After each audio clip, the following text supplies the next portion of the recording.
name's George. Welcome to my YouTube channel. Today we are going to be talking about one of my favorite horror movies of all time. Here on my channel, we talk about horror movies, Halloween, we talk about anything kind of spooky or vintage or nostalgic. And like I said, today's movie is one of my all-time favorites. It's going to be John Carpenter's Halloween, the original from 1978. This is my VHS copy of it.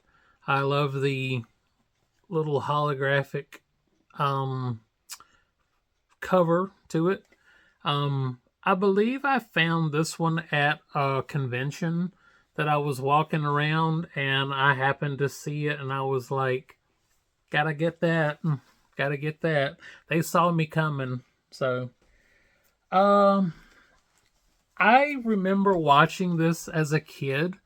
I just remember loving it. Obviously, the music, the story, the mask. Michael Myers is the boogeyman. When people talk about the boogeyman, Michael Myers is the boogeyman. I understand some people think of the boogeyman as like a creature or whatever, but to me, he is the boogeyman. Michael Myers is. And it's such a simple movie, 90 minutes, very, very simple. Some people even consider it dated and tame for today's standards in 2025, but it still holds up. It still holds up. The fact that Carpenter wrote, directed, and scored the movie is amazing to me.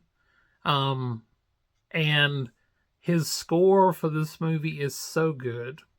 Obviously the Halloween theme is just so much fun. Everybody knows it. You could play it for people who don't even like horror movies or watch horror movies, and they would go, that's the Halloween theme. But yeah, Jamie Lee Curtis's first movie, Dean Cundey, the DP, Dean Cundey from Back to the Future fame, and, that's one of the reasons why this movie still looks so good. I know people probably know this, but for the few who don't, the Michael Myers mask is basically a William Shatner Captain Kirk that they took and made the eyes bigger, and they took the sideburns off and they painted it, like a fish belly white. Tommy Lee Wallace did that. So kind of cool how they took something and made it into the Michael Myers mask. But I really like this movie. So many people like this movie, so I'm just one in millions of people. But some of my favorite things about this movie, the fact that this man is following this girl, he follows her to school, he follows her home, he follows her, I think we've all been somewhere and either someone is driving behind you and maybe they make the same turns you do. And if you're paranoid like me, you think they're following me. And it really does kind of unnerve you and it gets under your skin. Or maybe you're in the supermarket and somebody keeps kind of coming down the aisle that you come down and you keep bumping into them and it becomes awkward, and so it's very unnerving. And the fact that this girl keeps seeing this guy places and he's there and then he's gone and then he's there and then he's gone, it's very unnerving. Obviously when she's in school and he's across the street is great. Behind the hedge is great. When she goes up to her room and she sees him, standing like in the clothes that are hanging on the line. I don't believe he was really there at that point. I believe that was in her mind because, I mean, she doesn't look away and he disappears. So I don't believe he was really there then, but he had made it into her mind to the point where she starts to see him everywhere. Um, it's such a good movie though. The fact that like he's following them and my favorite shot, and to this day probably my favorite shot of Michael Myers ever, is when Tommy goes to the window and he pulls the blinds down and he looks out and you see him standing across the street. But it's so dark you only see the outline of him, the shape as it were. And he's just standing there and he's looking back across at the house. And I love that because it's so eerie, and the music that they play, and like he goes to get Laurie and they come back and obviously he's not there, which is classic. It's vintage Michael Myers. So good. So good. I think that's one thing that made that movie so good is like he's there, he's not there. He's there, he's not there. And I wish in other movies they would have stayed with that more. Just like, do you see him? Did you see him? I thought I saw him, that kind of thing.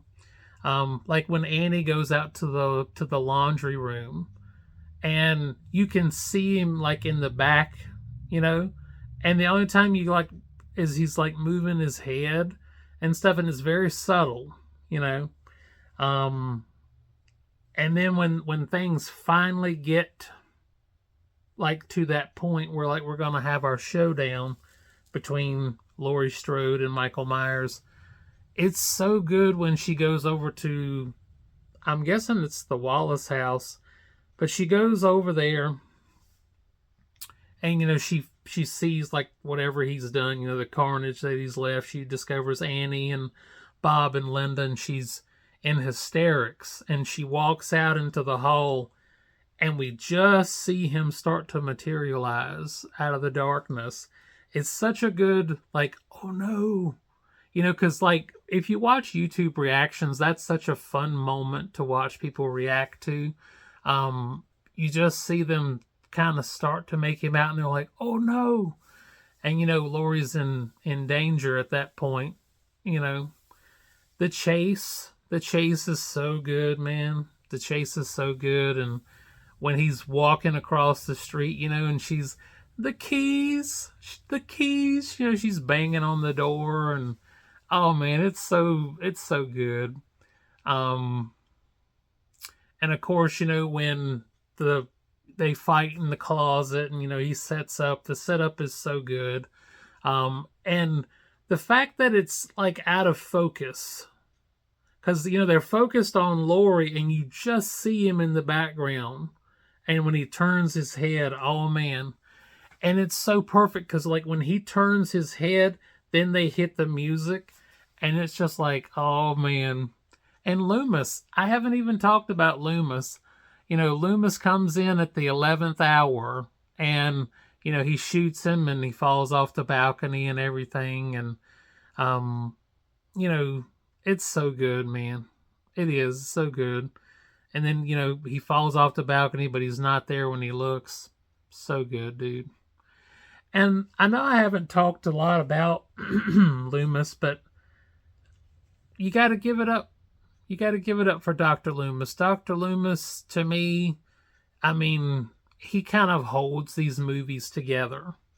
This movie, the second movie, and especially like the fourth movie. Loomis is kind of like the anchor. I know everyone loves Laurie Strode. I understand that. They love Jamie Lee Curtis. But Loomis, to me, is what kind of holds the story together. Because he knows Michael Myers. He knows this character. He knows what he's capable of.